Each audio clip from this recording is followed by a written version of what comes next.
미국 재무부 한국 제재 카드 만지작. 미국 자녀를 둔 문정인, 강경화 국민기만은행.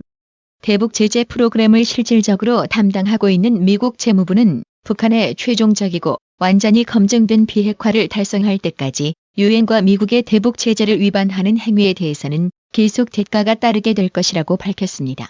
8월 29일 익명을 요구한 재무부 관계자는 중국 은행의 북한 돈 세탁과 남북 연락사무소의 유료 반입 등을 제재 위반으로 간주하느냐는 미국 소리 방송 질문에 재무부는 제재를 미리 공개하거나 앞으로 이뤄질 행동들에 대해 언급하지 않는다며 이같이 답했습니다.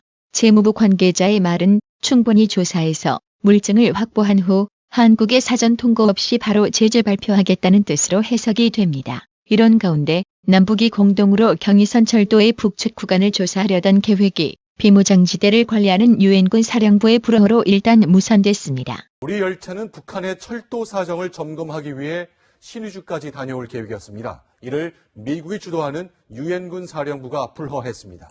채널A 취재 결과 두 가지 이유였습니다.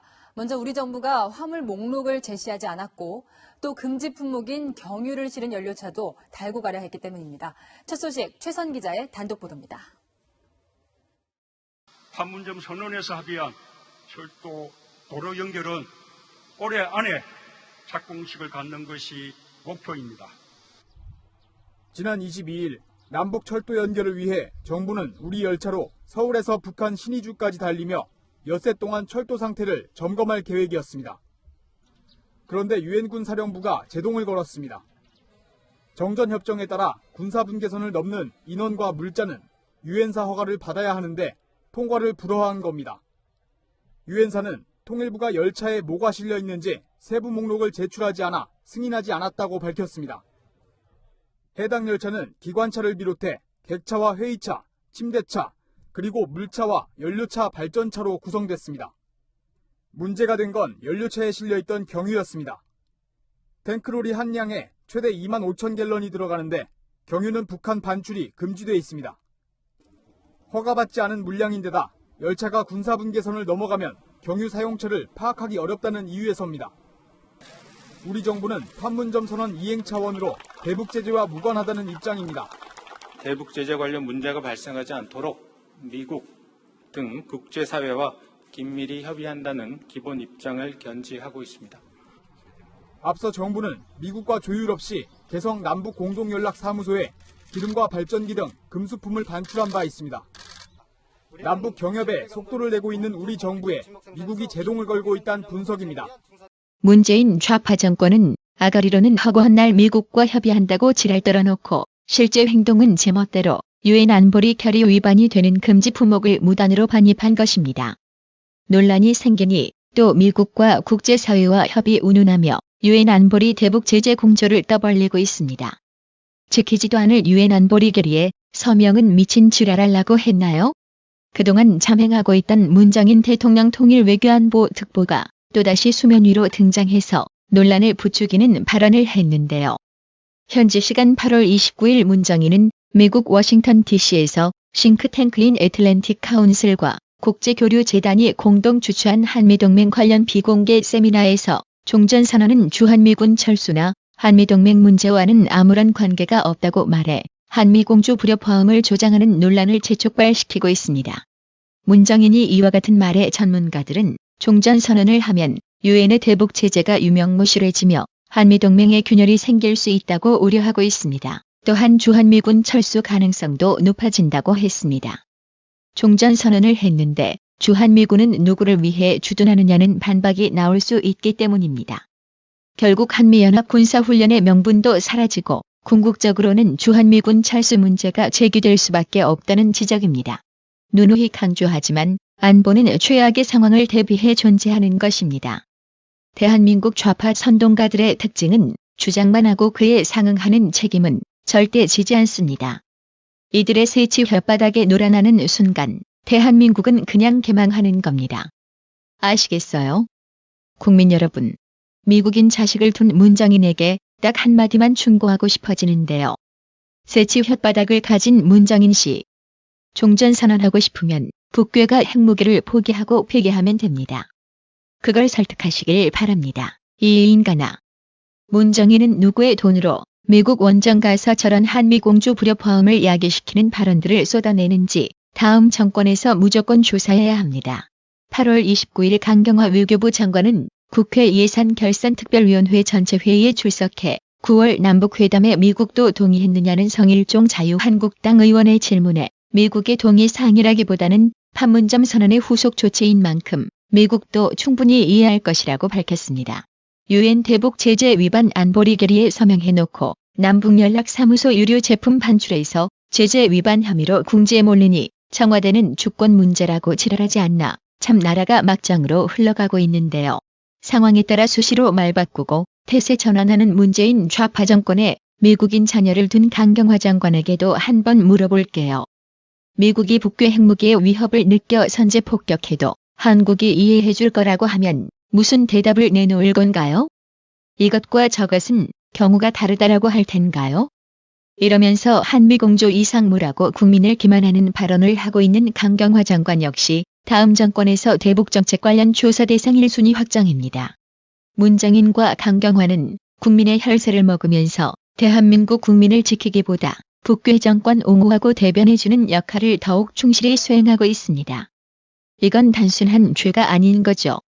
다음 정권에서 반드시 여적죄에 준하는 수준의 조사를 받아야 할 겁니다. 그때는 몰랐다고 묵비권 행사는 하지 말기를 미리 당부드립니다. 당신들이 지금 무슨 짓을 저지르는지 조만간 느끼게 될 겁니다. 하여튼 지금 미국이 북핵 폐기를 위해서 미중 간의 경제전쟁까지 감수하면서까지 지금 나가고 있는데 우리 정부는 대북 지원이다, 북한과의 대화다, 맨날 뒷짐지고 이런 거 하면은 결국 동맹의 틀을 우리 스스로 깨고 있는 게 아니냐. 정말 우리 정부가 한미동맹이 중요하고 한미일 공조가 중요하다고 느낀다면은 적어도 국제적인 대북 제재 압박에 맞춰서 우리도 독자적인 대북 제재 해야 되지 않습니까? 제가 지난번에 장관님께 여쭈지 않았습니까? 그거 만들고 있습니까? 네. 대북 제재 압박에 저희가 적극 동참하고 있습니다. 그리고 안보리 결의 채택 때 저의 역할이 굉장히 독자적인 기여했고요. 대북 제재 지난번에 준비한다고 그러셨죠? 예, 독자적인 제재도 필요하면 검토할 수 있습니다. 아니 검토하고 있다, 준비하고 있다 했는데 왜 아직까지 안 내냐 이겁니다. 정말 그러니까 대북 제재 신용만 하고 있다 우리 정부. 그러니까 진정성 의심받고 결국 뭡니까? 코리아 패싱. 심지어 대통령까지 패싱한다는 이런 말이 나온 거 아닙니까? 이렇게 볼 때 우리 강 장관님의 그 유엔 안보리 제재를 통한 북핵 문제 해결에 대한 의존도는 너무 낙관적인 것이 아닌가. 이제는 바꿔야 되지 않겠는가. 그동안 해봐서 안 됐으면 북핵 문제 해결 방식을 다른 식으로 해야 되지 않겠는가라는 본인의 판단입니다. 어떻게 생각하십니까? 안보리의 제재는 국제사회가 갖고 있는 가장 강력한 툴입니다. 안보리가 제7장 하에 채택하는 제재는 모든 회원국의 의무사항이고 따라서 지금까지 그 의무사항을 제대로 지키지 못한 나라들에 대해서 제재가 나서서 그 이행을 촉구하고 이행을 할 능력이 없는 부분에 대해서는 기술 협력도 하고 그러고 있습니다. 그리고 그 안보리 제재 결의가 하나, 둘, 지금 9번째를 채택하면서 굉장히 고도의 압력이 들어가고 있는데요. 그 효과가 나타나기 시작하고 있다고 생각합니다. 지난 2017년 10월 12일 북괴 6차 핵실험 이후 국회에서 열린 외교부 국정감사 강경화 장관을 상대로 윤상현, 원유철 의원의 질의 내용입니다. 그로부터 10개월이 지났지만 북괴 비핵화에 대한 실질적 행동 변화는 전혀 없고 유엔 안보리 결의가 가장 강력한 대북 제재 압박 수단이라던 강경화의 주장은 거짓말처럼 되어버렸습니다. 문재인 좌파 정권은 유엔 대북 제재 위반 혐의에 대해 뜬금없이 주권 문제라는 인식과 함께 자의적 해석을 내놓으며 국민과 국제사회를 어리둥절하게 만들고 있습니다. 한국 천술핵 재배치 요구에는 한반도 비핵화 구실로 입틀어막고 북괴 비핵화 문제는 미국에 떠넘기며 오히려 유엔 대북 제재에 구멍을 내는 역할을 자행하고 있는 문재인 좌파 정권. 국민이 결코 용서하지 않을 것입니다. 고소왕 강용석 변호사는 이번 헌법재판소장 지명자 유남석과 신임 재판관 지명자 김기영은 모두 우리법연구회나 그 후 신인 국제인권법연구회 출신으로 헌법재판소를 특정 성향 인사들로 채우고 있다며 쉽게 말해 탄핵 재판을 대비하고 있다고 볼 수밖에 없다고 주장했습니다. 또 일자리와 관련해 본인이 해보다 안 되니 이제 시도지사한테 일자리 문제를 떠넘긴다며 능력이 안 되면 인정하고 일찍 그만두는 것도 국민을 위해 당신이 할 수 있는 최선의 길이라고 일갈했습니다. 김문수 경기도 전도지사는 청와대에 가서 오색 비빔밥을 먹으면서 여야정 상설협의체 운영에 합의하더니 이해찬 더불어민주당 대표 방문 영접 장면을 보니 우리가 야당인지 노무현 당인지 어리둥절하다며 자유한국당이 어찌 이렇게 돼버렸습니까? 라며 통탄했습니다. 야당이라면 마땅히 민생 경제 파탄 문제인 책임론과 북핵 폐기 전 종전협정 반대를 주장해야 하지 않을까요? 그것도 어렵다면 박근혜, 이명박 대통령 석방을 주장해야 야당 아닙니까? 라며 성토했습니다.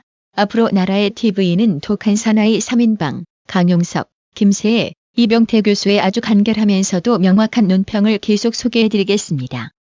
제1야단체 이런 똑소리 나는 인물들이 대거 정치권으로 유입되어 물갈이되어야만 웰빙 10선 빚을 우파의 허물을 벗어던지고 비로소 우파가 거듭 소생할 수 있기 때문입니다.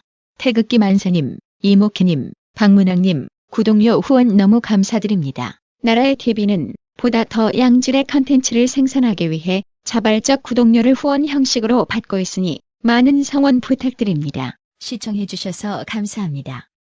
구독은 꼭 눌러주세요.